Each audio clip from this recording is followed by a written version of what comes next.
the Essenes embodied Jesus Christ. The story of Jesus most likely began around 100 years before the story begins, with his birth at the beginning of the Common Era. The first written version of the story is the Gospel of Mark that dates from 70 Common Era, about 40 years after the story says Jesus died. This is also the time of the Jewish revolt against Rome and the defeat and expulsion of the Jewish people from the Promised Land. The knowledge of the Hebrew Bible in a time of illiteracy indicates that the Gospel of Mark was written by rabbis, or very learned men in Judaism.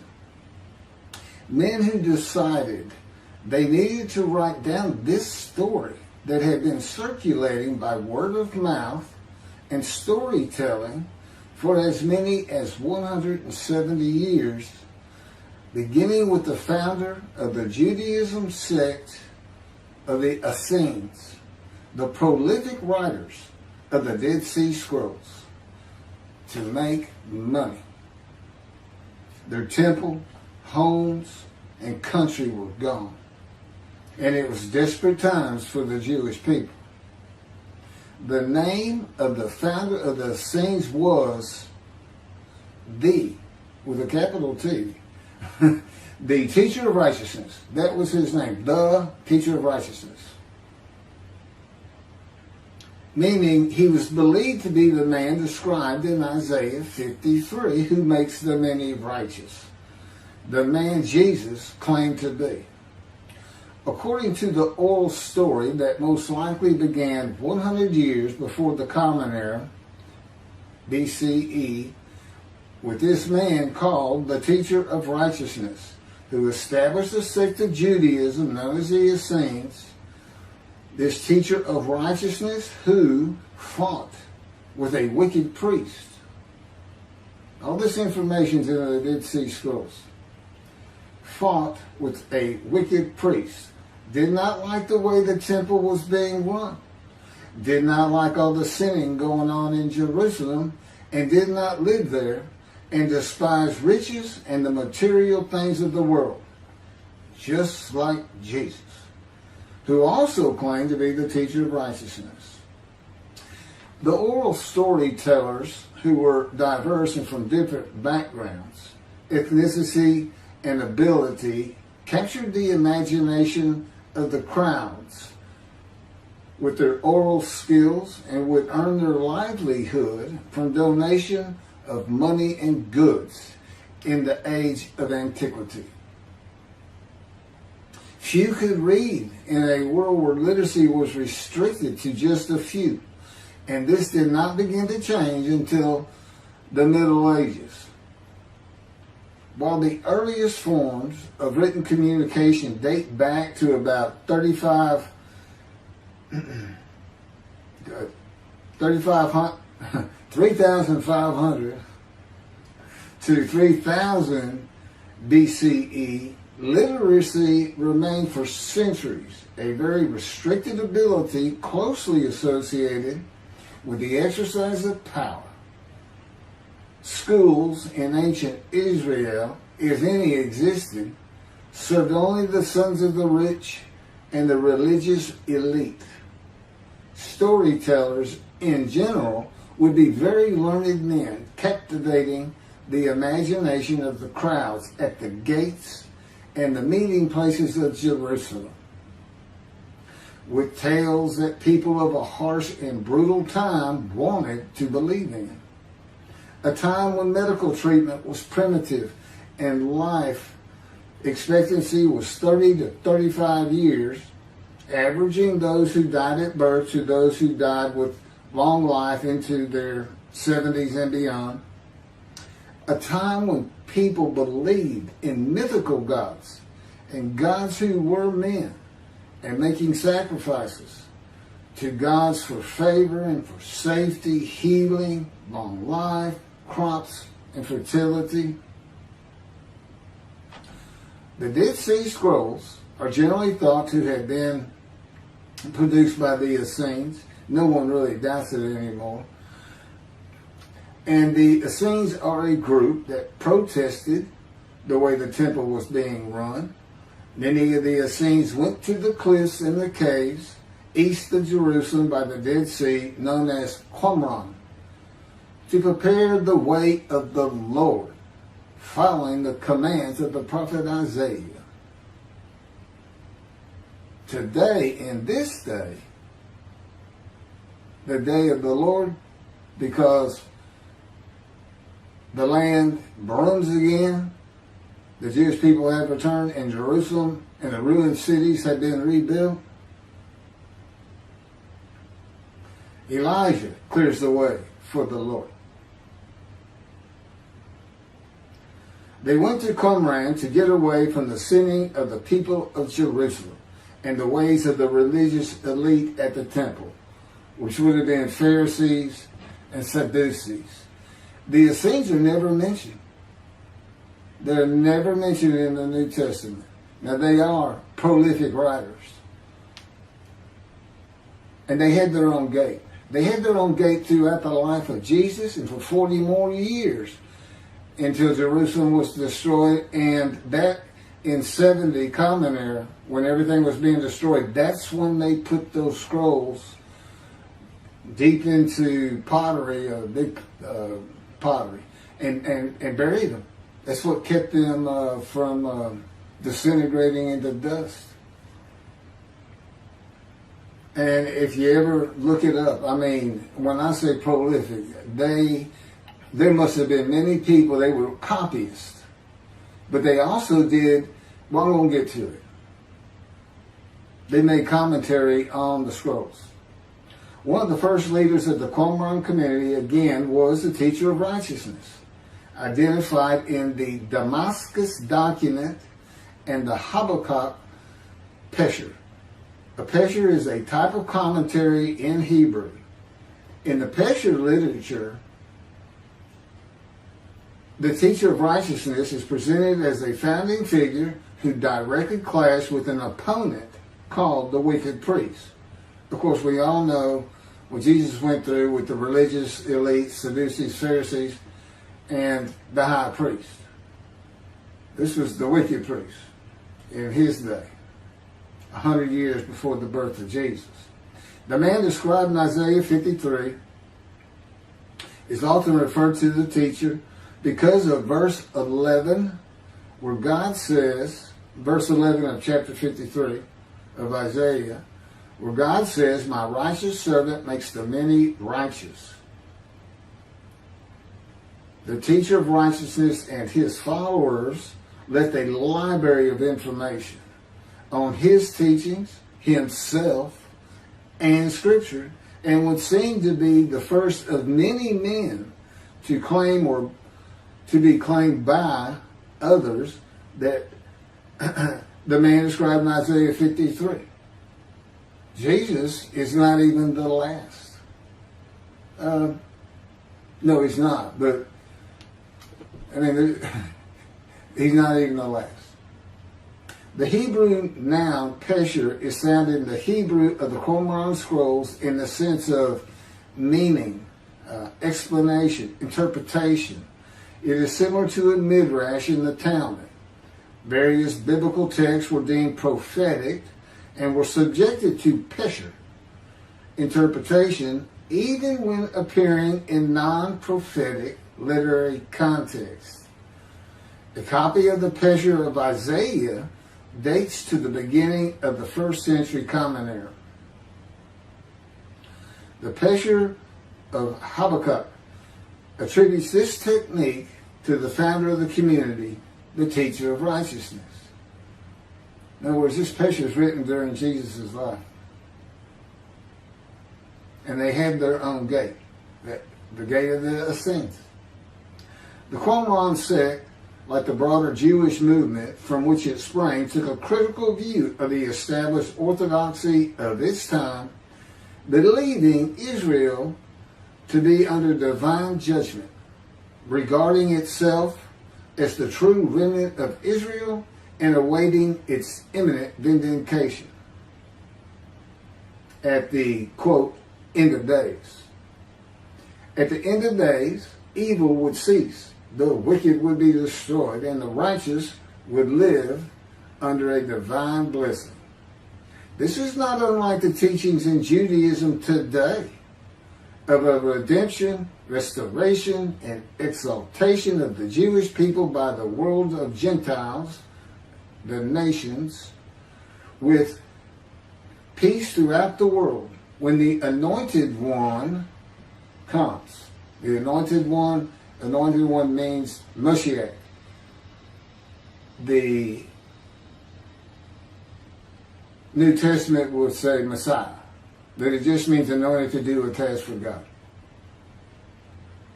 And that would be from chapter 11, verses 1 and 2 of Isaiah. And the man is described in Isaiah 53 according to the sages and rabbis of the time. He was known as the leper scholar. And that's because it's a man suffering familiar with disease, sickness that will bring you to grief and be exposed to death. Today we would say cancer. And he makes the many righteous by his knowledge. That's in Isaiah 53. By his knowledge. Not by his death. Not by his crucifixion. Nobody dies. Exposure to death is not death. Jesus died. He was never exposed to death. He didn't get near it, but it did not happen.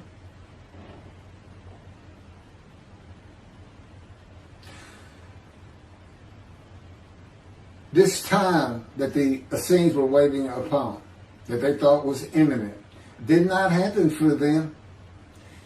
And it is this teaching that Jews for Judaism uses in the analysis that Isaiah 53 describes the Jewish people as God's righteous servant, as one man, Israel.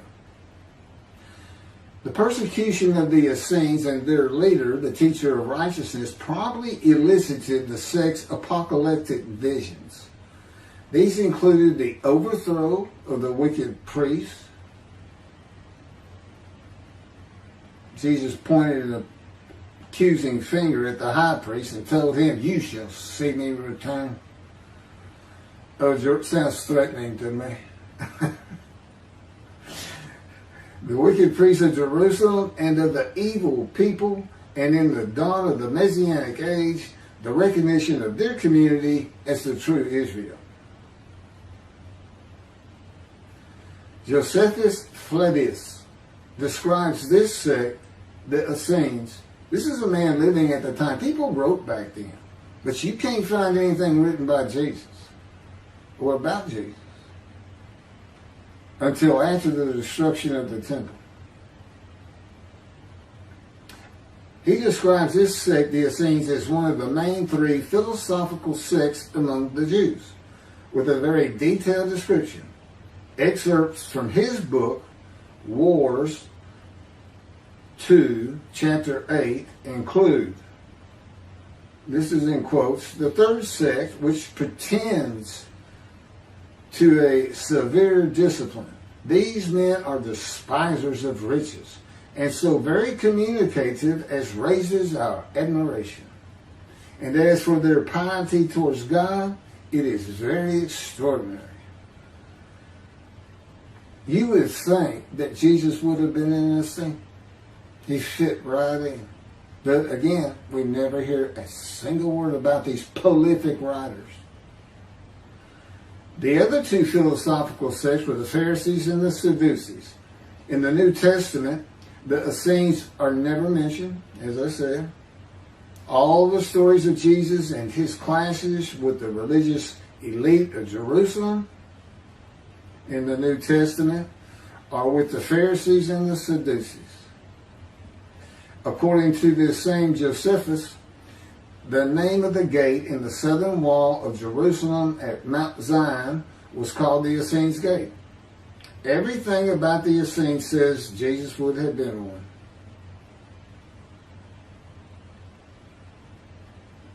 Peter and Paul, disciples later called apostles of Jesus, all said Jesus was the fulfillment of Isaiah 53 and the teacher of righteousness. All of Christianity does today. The Essenes, again, were writers and copyists and had their own gate in the southern wall of Jerusalem. Their founding leader claimed to be the righteous servant, so did Jesus. It is impossible to believe that the Essenes had not heard of Jesus. It is impossible to believe they would not have gone to Jesus to question him and verify the stories around him and his claim of being God's righteous servant and right about him. Because they believed that their founder was the Moshiach and that the end times were coming. Moshiach, anointed one, described in Isaiah 53. They're great followers of the things Isaiah had to say, and there's a picture written on it during the life of Jesus. It's impossible to believe it.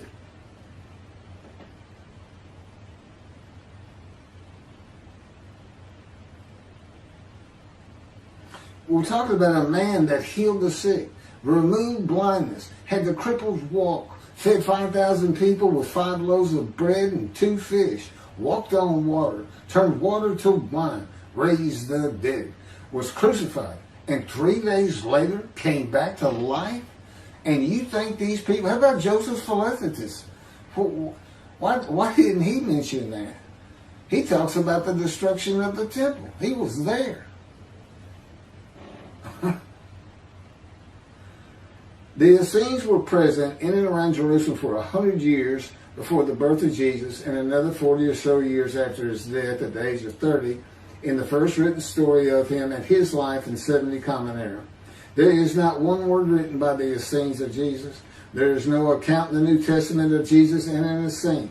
There are no writings or even a mention of him by a single person or group that was part of his generation while he was alive. There are no writings by Jesus. And prophets of God, men of God, servants of God have been writing for him throughout the biblical times until he stopped talking to his prophets. The Hebrew Bible ended. The last prophet he spoke to, Malachi. Malachi chapter 3, the last chapter of the prophets,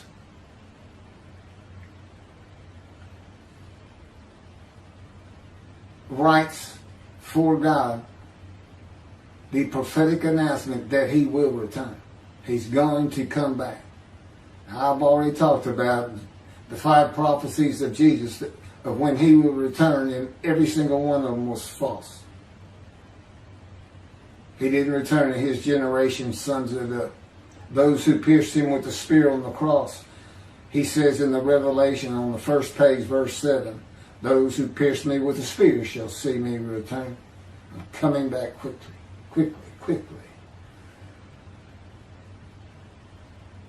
Nothing was written by his disciples.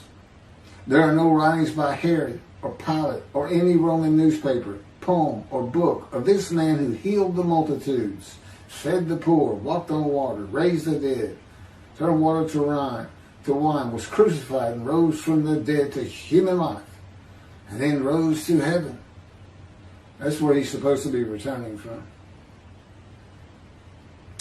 While there are 3 Gospels under the names of 3 disciples, they are all considered pseudepigrapha. In Greek, that means falsely attributed. Writings which were attributed to authors who did not actually write them. And they were all written long after the death of Jesus, these Gospels, full of quotes and teachings from Jesus himself. Quoted parables, long speeches, Sermon on the Mount, long sermons that could not be accurate if passed by word of mouth. There is only one answer. The Essenes themselves, these writers and the storytellers of the day, had put this story together. And even though the writers of the gospel knew full well these rabbis are learned men of the Hebrew Bible, they knew it didn't really fit. But you know what else they knew? Nobody could verify.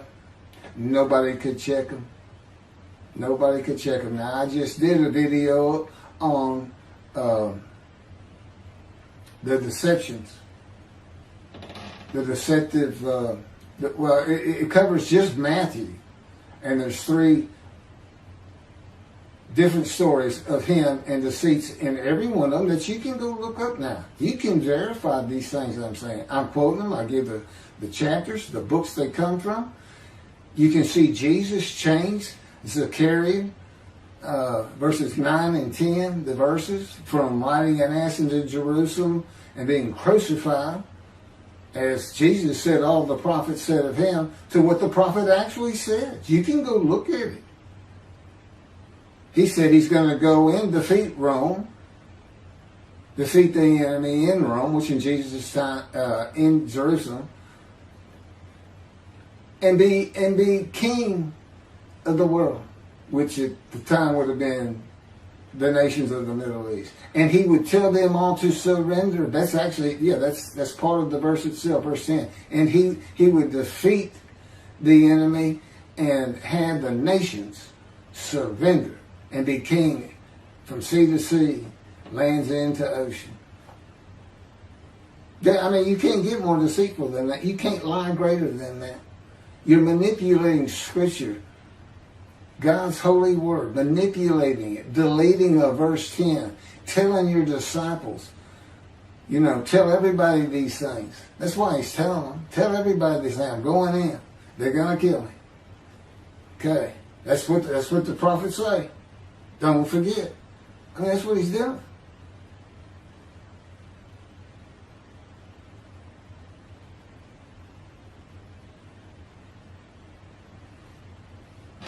Jesus is a myth. Go look at it. Go look at what a myth is. Believe me, it covers the New Testament. It covers Jesus Christ.